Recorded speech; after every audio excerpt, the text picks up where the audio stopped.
বন্ধুরা প্রথমে দেখাই যে মাছ ভাজা ছিল আজকের মেনুতে। আর এই যে শস্য বাটা দিয়ে, জিরা বাটা দিয়ে, আদা বাটা দিয়ে, পাঙ্কেশ মাছ দিয়ে, কাঁকরোল দিয়ে রান্না করলাম। কীভাবে রান্না করলাম তোমাদের সাথে বন্ধুরা শেয়ার করে যে দেখছো অনেক কিউট হয়েছে তরকারি।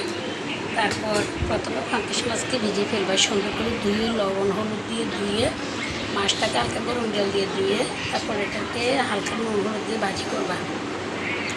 ভাজি করার পরে কাঁকরোলগুলো একটু হালকা লবণ দিয়ে ভাজি করে রেখে দিবা।